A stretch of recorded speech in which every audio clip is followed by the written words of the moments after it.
болоод байна. Нэр тэнтэй.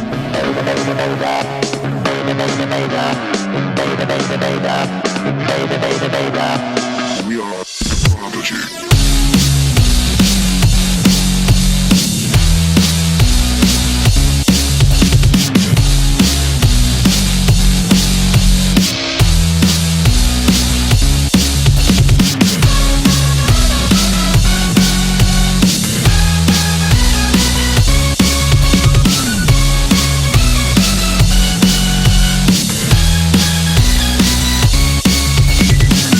Суманд амьдрах сайхан. Сэргэлэн сумаар та бүхнийг аялуулъя. Одоо шуурхаа одоо хагалгаанд орох шаардлагууд одоо өрөө бэлэн байна шүү дээ. Дугур авгийн одоо хөшөөн дээрээс үлдсэн ирлээ.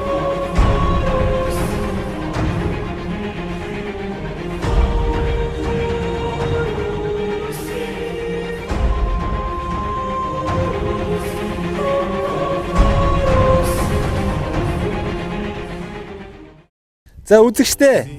Яг Сэргэлэн сумын чанх байна. Энэ их гайхалтай сайхан суврагыг бас босгосон байна. За тэгээд энэ хүү суврагын яг урд бол бас манай Монгол үндэстний маань 93 наадмын бас бэлэгдэл болсон тий.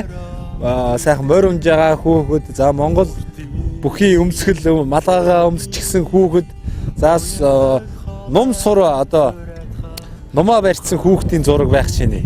За тэгэхээр энэ хүү одоо сувраг маань бас хизээ байгуулагдав тийм ээ. Бас хүүхдүүхээс хуваалцаач. Энэхүү сувраг маань 2012 онд Улаанбаатар хотын нутгийн зөвлөлийн даш жаргалын санаачлагаар одоо байгуулагдсан байгаа. Нутгийн иргэдийн бас дэмжлэгтэй хандууд туслалцаа. Энэхүү бод сувраг зогссон.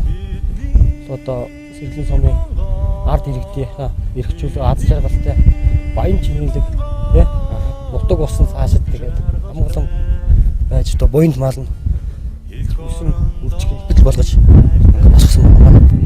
За үнэхээр бас энд маш олон газараар явж үзсэн. Яг ийм гоё одоо урдталтай, бэлэгдэлтэй тий ийм байгальтай сайхан тий одоо манай Монгол үндэсний сайхан 93 наадмыг бас хүүхдүүдээр төлөөлүүлж ингэж хийсэн байгаа нь бол үнэхээр ийм сайхан гоё бүтээл болсон байна. Одоо үнэхээр бас манай Сэргэлэн сумын нутгийн зөвлөлийн хамт олон тий бас их итвэг санаачлал гаргаж их сайхан зүйлийг бүтээсэн нь бол харагдаж байна.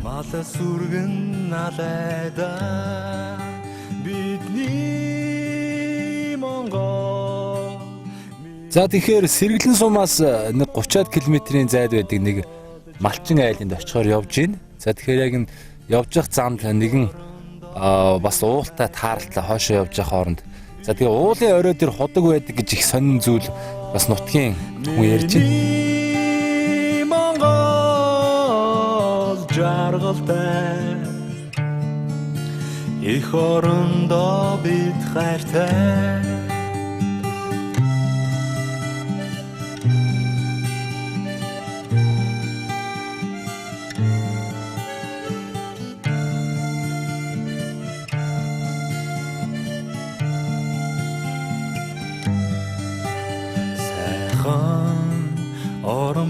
Дорнод аймгийн Сэргэлэн сумаас за зүүн хойшоо 22 км яваад энэ оройн худаг гэдэг юм газар ирлээ. Ерөнхийдөө уулын орой дээр та бүхэн доошоо харж байгаа хин ингээд.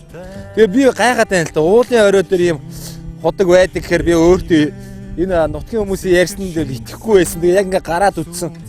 Үнэхээр уулын орой дээр худаг байдаг юм байна. За ингээд та бүхэн доошоо харах бах. Мөстөө. Яа энэ худгийн усаас уулч бас их л сэнгэнсэн одоо хүүтэн тий хүүтэн устай юм цэнгэг устай ийм худаг байх юм. Тэгээд сони юм а. Ямарсан Дорнод аймгийн Сэргэлэн сумаас зүүн хойшоо 22 км тийм уулын орой дээр ийм худаг бас байдаг юм байна. Энэ худаг бол яг хэдэн онд яг ингэж бий болсон бол бас яг би бол сайн мэдэхгүй нутгийн хүмүүсийн ярьж байгаагаар бол за энэ нэлээ эртний бас яг он цагийг нь бол хэлж мэдэхгүй байна гэдэг байгаа. Тэгэхээр бол магадгүй одоо хэдэн 10 100 жилийн өмнө одоо энэ худаг ингэж бий болсон юм болоо да. За үнэхээр гайхалтай байна. Тэгээд энэ Дорнод аймгийн Сэргэлэн сумын нутаг бол ер нь тэр чигээрэл ихэвчлэн дандаа тал Тэгээд энэ цэлийсэн сайхан талаар ингээд машинаар давхгүй бол үнэн кайфтай үнэхээр одоо ад жаргалтай их сайхан байна. Тэгээд өвс ногоод ч гэсэн хэдийгээр өнөөдөр 5 сарын 3 ч гэсэн ингээ ногоорчихсон тий. Тэгээд замдаа бол нэлээд олон хонь малтаа тааралтлаа. Гургууд нь их сайхан хизээ язааны одоо том болчихсон тийм ээ. Их сайхан харагдаж байна. Ер нь бол манай Доронтой аймгийн Сэргэлэн сумын нутаг бол ер нь их сайхан хүн ард нь за тэгээд мал ахуй нь бол ер нь их сайхан айтайхан байна. За өчигдөр бол их цаг агаар сайхан байсан. 5 сарын 2-нд бол Сэргэлэн сум дээр нэлээд оройхон хүрэлцэн ирсэн байгаа. За өнөөдөр 5 сарын 3 яах вэ? Жоохон бага зэргийн хүүтвтер, сэрвтер салхитай байлаа. Гэхдээ өвдөөс хойш бол ерөнхийдөө тэнгэр онгоогоод нартай болох ч шиг байна. За ингээд тун удахгүй нэг 10 км яваад юу л гоо нөгөө зорьсон мянгат одоо сайн малчин айлдаа очноо. За ингээд бүгдээр аяллаа сайш үргэлжлүүлье. Зочин гичэндээ илгэмсээ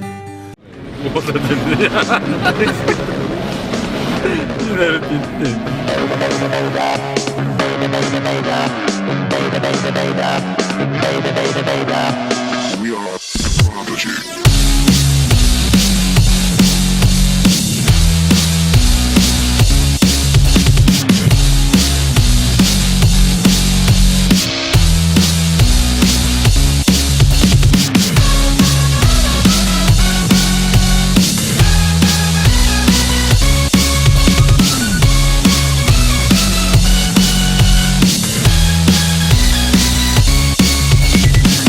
Сумдаа амьдрах сайхан. За үзэгчдээ сумдаа сайхан амьдрий урайндор Монгол баатарч нэвтрүүлэг маань Доронтой аймгийн Сэргэлэн сум дээр хүрэлцэн ирсэн байгаа. За тэгэхээр Сэргэлэн сумаас зүүн хойшоо 30-аад км-т одоо байдаг нэгэн сайхан малчин дээр хүрэлцэн ирлээ. За яагаад энэ малчин дээр ирэх болсон бэ гэхээр манай нутаг орны удирдлагууд маань энэхүү залууг одоо бас онцолж хэлсэн байгаа. За нутаг орондоо хитвэх зүтгэлтэй, за ажиж хичээнгүй, за нийгмийн итвэхтэй. За тэгээд малынхаа тоотлогоор бас тэргүүлдэг ийм одоо ажил чичээнгүй залуу гэдэг утгаар нь одоо сайн улсын сайн малчин, за мянгад малчин одоо залуутайгаа бас сайхан хууч хөөрьё гэд Сэргэлэн сумаас 30 км-ийн туулаад одоо өөрийн чинь дөрөөд ирлээ. За ямар ч юуны өмнө хоёулаа танилцъя. Таны алдар нэрийг хэн гэдэг вэ? Бас хэдэн онд хаана төрж өсөв? Би энэ Сэргэлэн сумд төрж өссөн юм л дээ. Энэ 2 дугаар огийн малчин Доронтой аймгийн Сэргэлэн сумын 2 дугаар огийн малчин Ямдва авагтай даваасран гэж юм байгаамаа. их орондоо бид хайртай талын монголчууд тайван уужуу Сайн малчин. Тэгээ өвөө 64 онд улсын аварга болж исэн юм байлээ. Тэгээ манай болохоор улсын аварга арай болоогүй. Тэгээ аймгийн 4 удаагийн, сумын 6 удаагийн аварга. Тэгээд нэгдэлчдийн холбооны 16 дугаар их хурлаа гэж боллоо. Тэрэнд төлөөд одоо депутатаар сонгогдож байсан. Тиймэрхүү тэгээд их малчлал сайхан хүмүүс байлаа.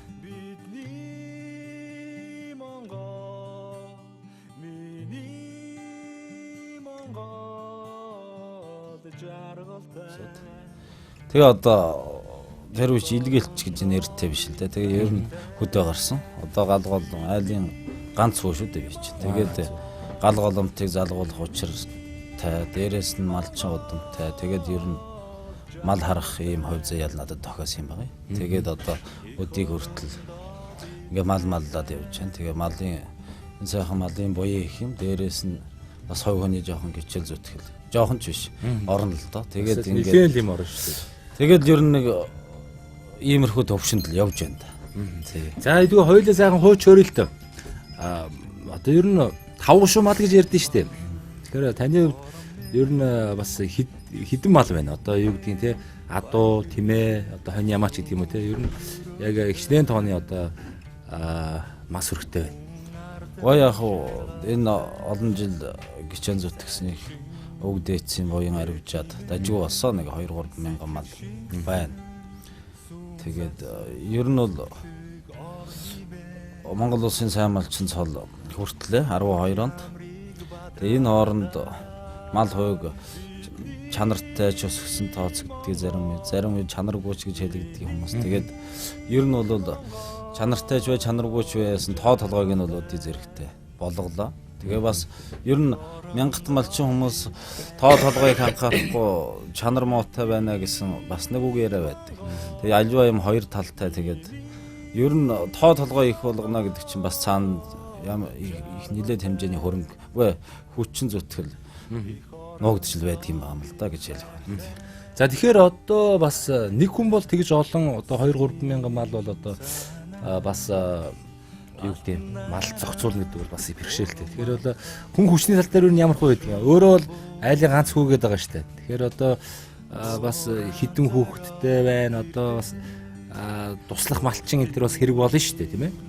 Тий би одоо энийг ганцаараа мална гэж ер нь юу аах вэ? Бас энэ олон цаахан төмөн бас хажуу хавирганаас малын сураг авах хэлж тос нэмэр болно. Энэ бас малчид гэж хүмүүс тодорхой хэмжээний хэдэн хүмүүс байна. Энэ бүгдийн бид бүгд хамтран одоо тэр хүмүүс чинь надад туслана цалин мөнгө авна л да. Тэгтэл сайхан сэтгэл хичээл зүтгэл гаргаж ингээд хамтран энэ бүгдийг бүтээж тогтоон барьж их юм уу да.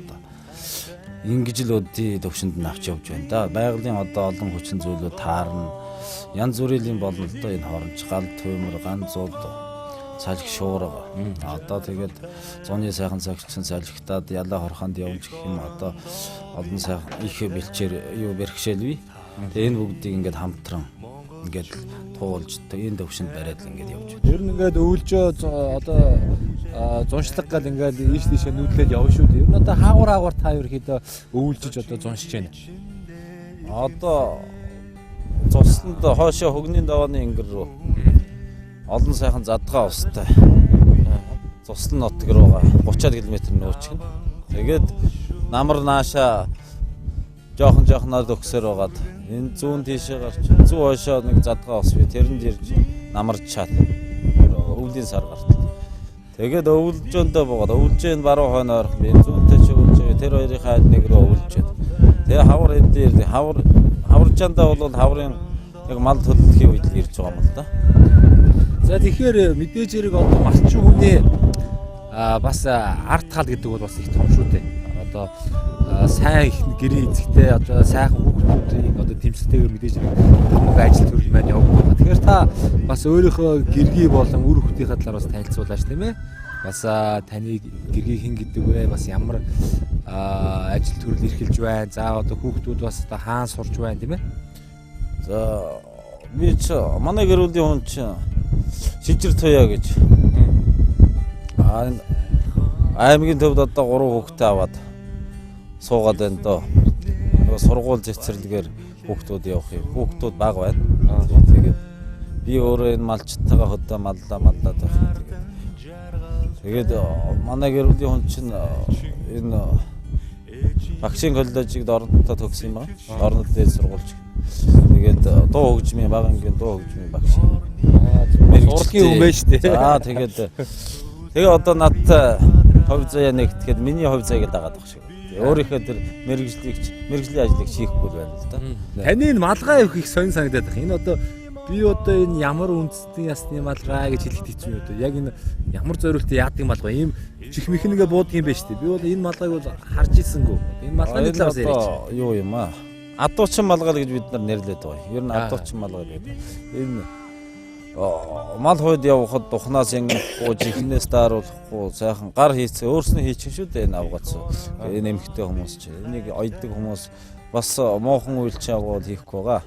Тэгээд боломжийн ер нь хөдөө өмсөд салхишуурганд явж байхад их эзэндээ ээлтэй эвлэх сайхан малгай. Энэ одоо юу гэдэг нэг ямар үндэстэн ясны малгайгаас санаа авсан тийм байна уу? Ер нь зохиомол малгай байна. Одоо яг салхишуурганд явхад аль талаараа ямар хэлбэртэй байвал таарах уу гэж асууж байгаа зохиосон болоодаа гэж боддөг шүү дээ. Тэрнээс яг энэ тэндээ суулсан юм байхгүй хаа гэж боддгийг.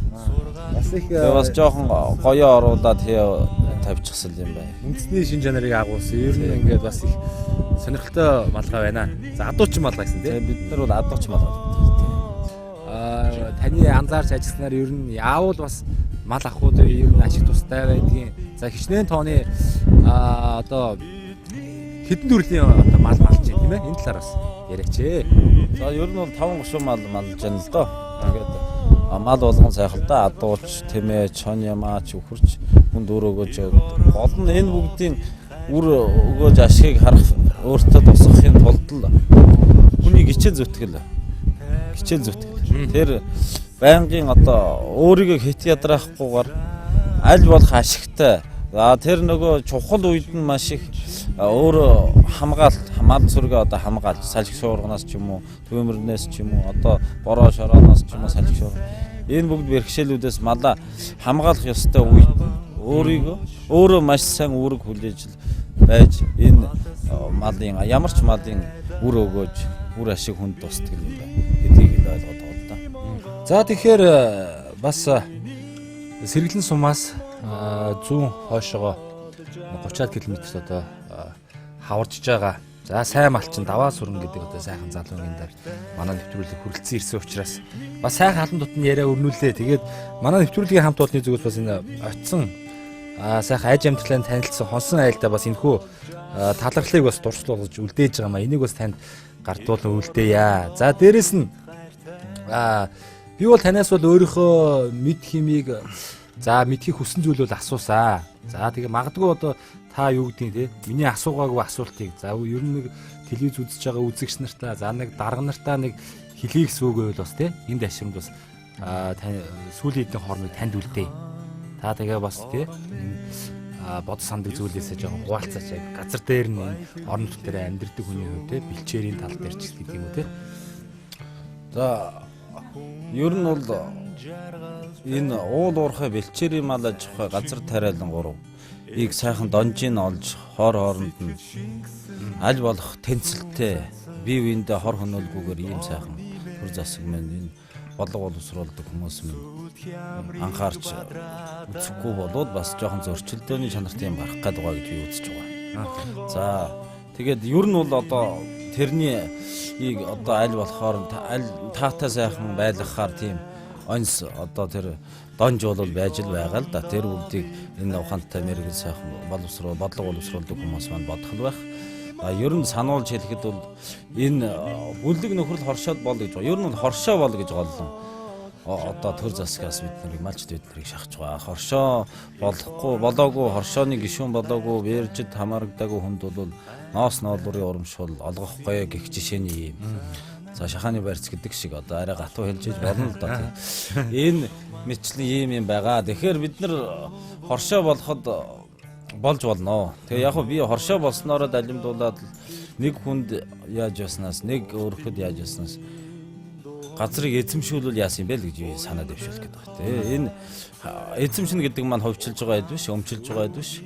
Дээрээс нь энэ тэр хоршоо болсон хэсэг бүлэг айл өрхүүд эзэмшээд аввал тэгээд хоршоогоо байгуулж хаад газар нутгаа эзэмшчихэд бас Монгол орны эзэн байна да бид нар. Хүний юм хувааж авч байгаа биш, хүний газар нутгаар амьдарч байгаа улс биш учраас тэгээд энэ за энийг юу гэж хэлж гэнэ вэ гэхээр бид нар сайхан эх орны эцэг дээдээс өвлөгдөн ирсэн энэ сайхан нутагтаа энэ эх орны эзэн шүүбэгээс сууж байтал бас нэг жоохон тэр уул уурхай за тэр хайгуулын ингээ одоо өрөмөр ашигт малтмалтай холбогдсон газар тариалтай холбогдсон хүч төрөн орж ирж байгаа тохиолдол байна цөөн тооны ч гэсэн.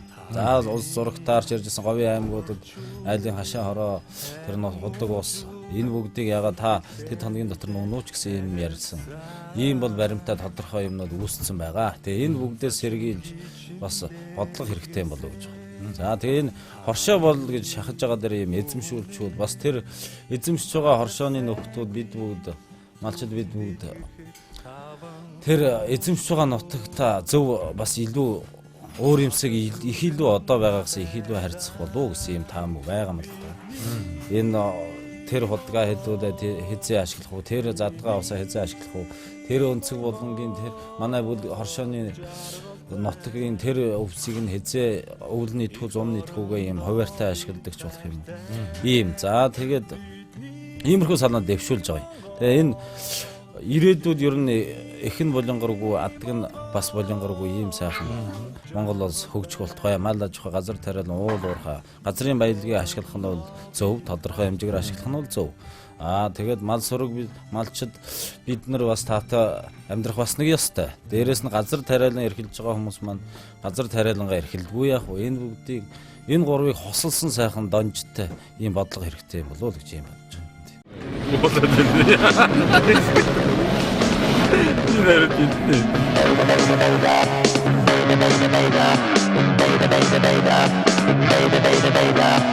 We are Prodigy.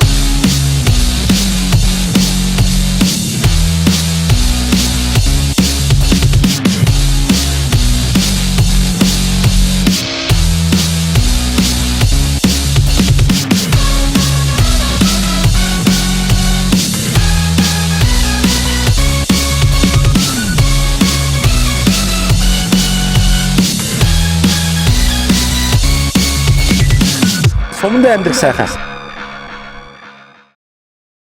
За үзэгчтэй сумдаа сайхан амьдрын урайтай Монгол бадарч нэвтрүүлгийг үзэж та хүлээн авч чинь.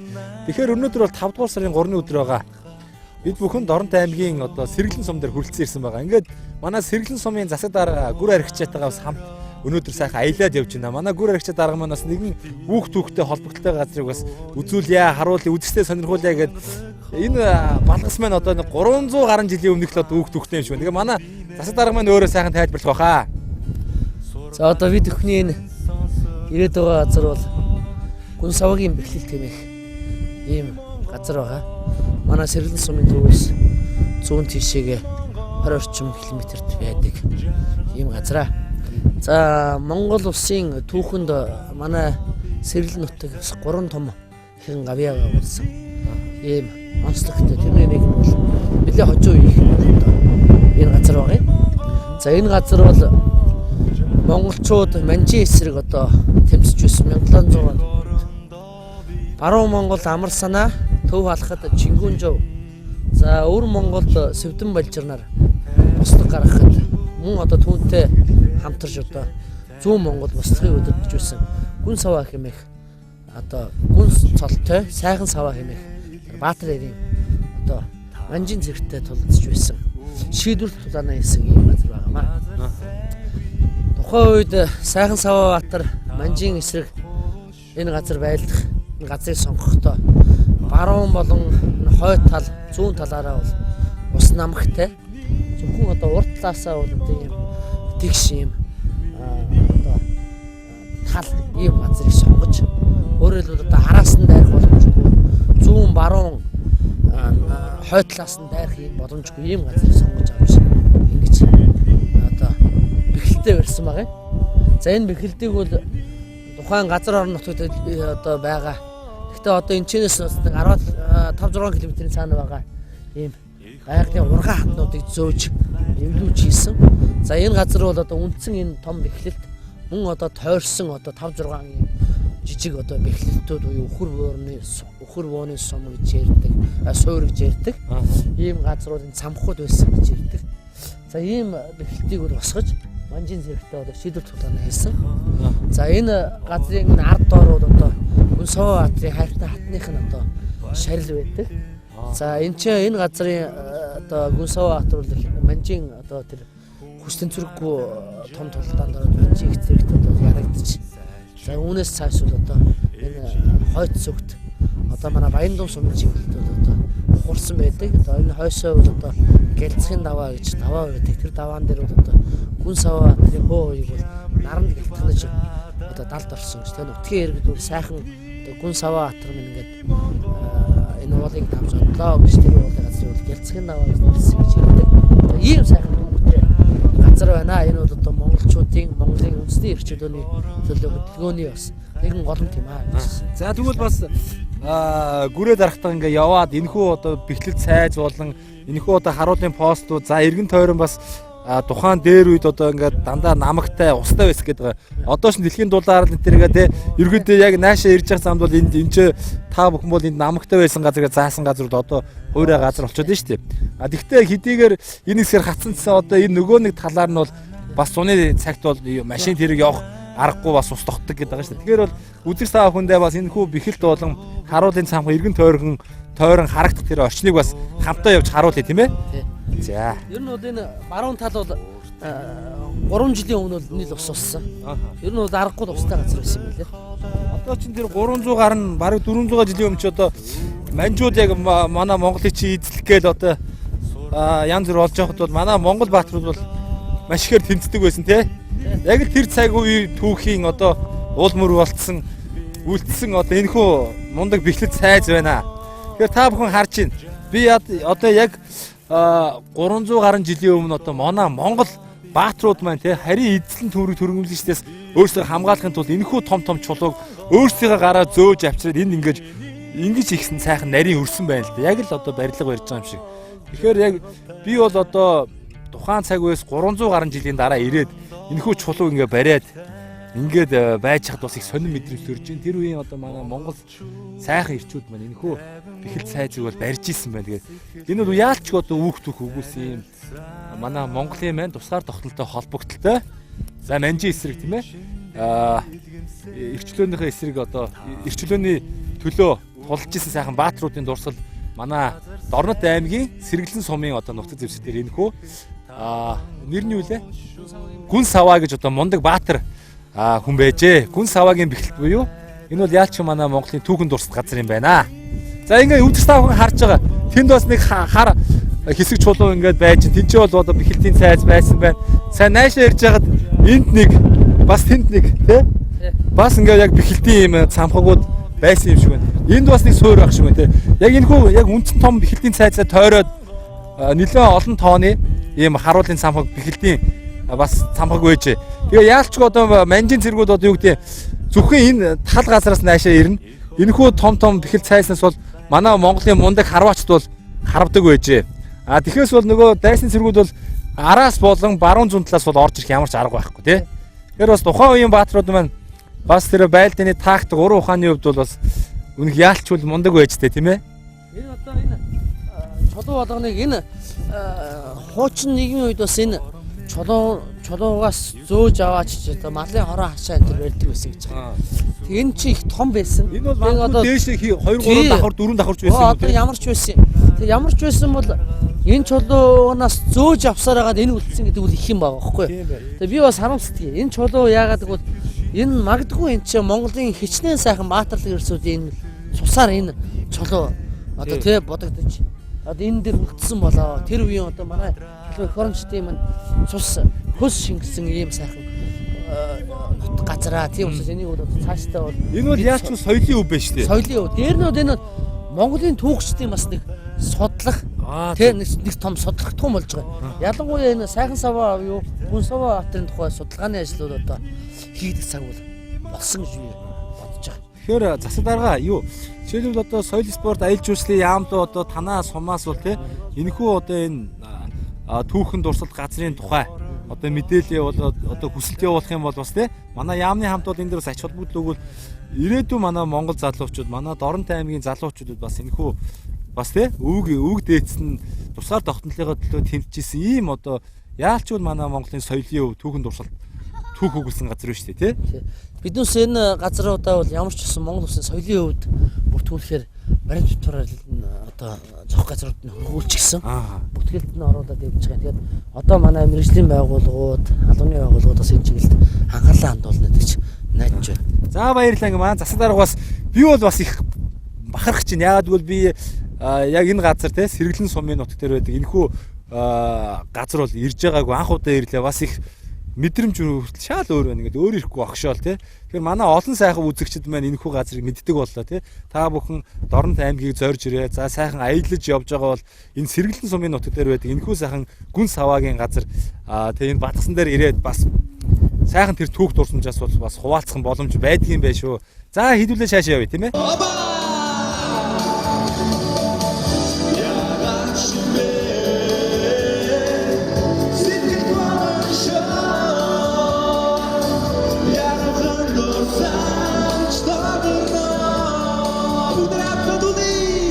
Сумар сайталтай. Та ингээ 6 жил засаг дарга хийхдээ бас жоохон өөрийгөө яагаад одоо өөрийнхөө амьдралыг ч гэдэг юм уу бас нэг янз бүрийн байдлаар одоо дэвшүүлж болно шүү дээ. За ер нь сэргэлэн сум бол бас сайхан юм байна уу? Хамжин, стрессгүй. Сэргэлэн сумын ер нь татвар төлөгч нар маань хэр зэрэг идэвхтэй бас татвараа төлдөг юм бэ те?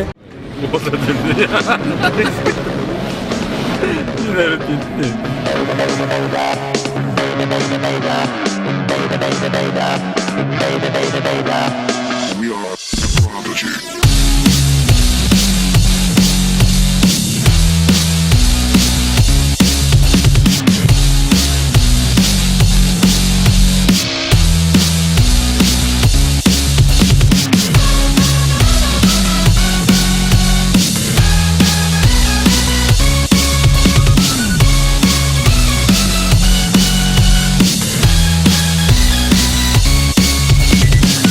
Сумд амьдрах сайхан.